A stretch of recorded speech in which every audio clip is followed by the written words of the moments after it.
The Invasion. This is another story that I'm technically giving a second chance to. It was first broadcast in 8 parts from the 2nd of November to the 21st of December 1968. We had the Doctor, played by Patrick Troughton, and his two companions Jamie McCrimmon, played by Fraser Hines, and Zoe Hediot, played by Wendy Padbury. Now, as I said, this is technically my second attempt at this particular story. When I was kind of first started collecting classic Who to watch through, this I think was one of the earlier stories I picked up. I mean, I first started going for regeneration stories, and then after that, I just went for the ones that people said were good. The Invasion was one of the ones on the list, and I'll be honest, first time I saw it through, I thought it was okay, but I did think it was a little overly long. And I wasn't quite yet in the groove with Patrick Troughton. He took me a very long time in order for me to finally warm to him. But I finally did. I thought, okay, I'll give The Invasion another chance. And you know what? I can see why people regard this story as one of the best. It is a really, really good story. I only had two minor problems with it second time around, but we'll get to those. So as I said, you got the Doctor, played by Patrick Troughton, and his two companions, Jamie and Zoe, and the TARDIS ends up getting attacked, so they end up crashing back to Earth, and they head to London to try and look for a friend of theirs, Professor Travers, who had previously appeared in the Doctor Who stories The Abominable Snowmen and The Web of Fear. However, while there, they find that Travers has left for America with his daughter Anne, and the house is now occupied by a Professor Watkins, played by Edward Burnham, and his niece Isabel, played by Sally Faulkner. And the whole kind of area and a lot of the world is under the thumb of a company called International Electromatics. And this company is overseen by the devious Tobias Vaughan, played by Kevin Stoney. And he is very, very sinister. He's got something under his sleeve, and he knows he's in control throughout the entire story. And it turns out he is planning an invasion. And not just any invasion, an invasion of Cybermen. Cybermen that have simply been snuck underground in the sewers beneath London, have been revived, and they are planning to essentially invade and take over London and the world. And the Doctor and his friends have to stop this, along with help from Isabel, the Professor, and from UNIT, spearheaded by the Brigadier, played once again by Nicholas Courtney, Corporal Benton, played by John Levine, and all of the men at their disposal to try and find a way to stop Vaughan, stop the Cybermen, and ultimately return the world to rights.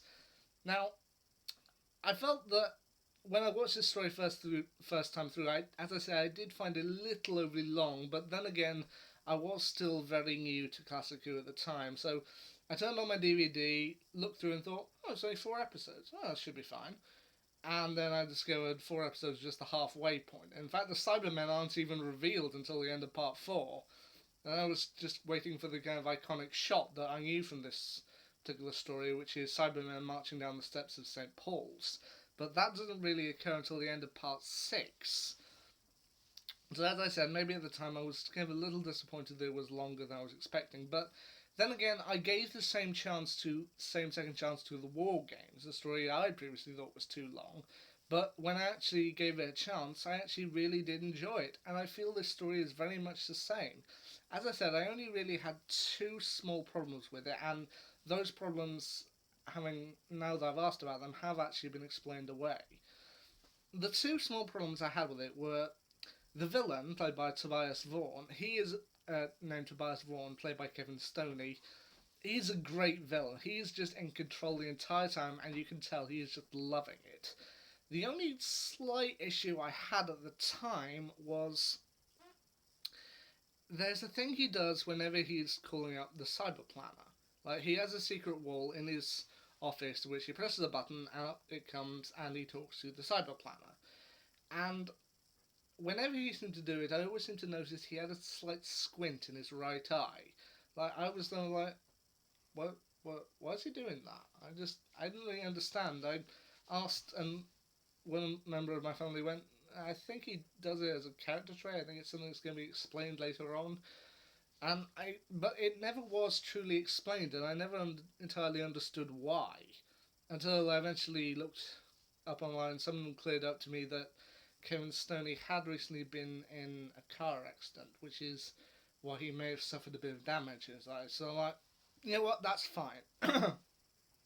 I thought it was something he was maybe doing just unintentionally and they just kind of left it in, but if he was legitimately doing it because there was damage there, my apologies.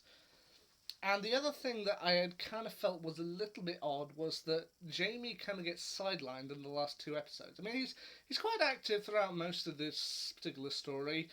I mean, there is one part, I think, in about part four or so, when he seems to be fairly content on getting some sleep, which is going to be understandable.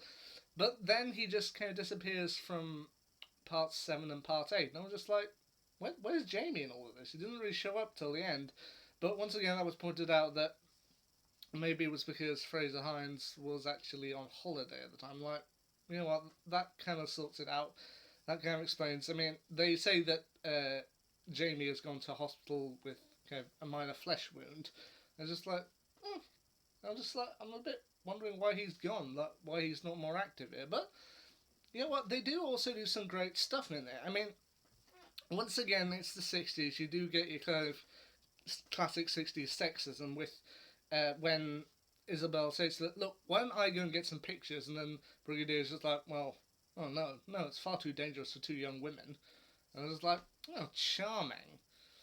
But then again, they do manage to sort it out throughout the storyline, and even towards the end uh, when they're about to head into battle against the Cybermen, they're just like, can we come along? You know, like, well, it's not like I could stop you, but can you try and just keep yourself safe? Yes, of course. All right, then you may come along. Now, they show that, okay, the characters might be a bit kind of sexist at first, but then they can understand over time and can grow. And as I said, the image at the end of part six, that's one of the iconic moments of the show. The Cybermen marching down the steps in front of St. Paul's, an image that Doctor Who would later reuse in Series 8 in 2014 with the Cybermen marching out of St. Paul's Cathedral in Dark Water.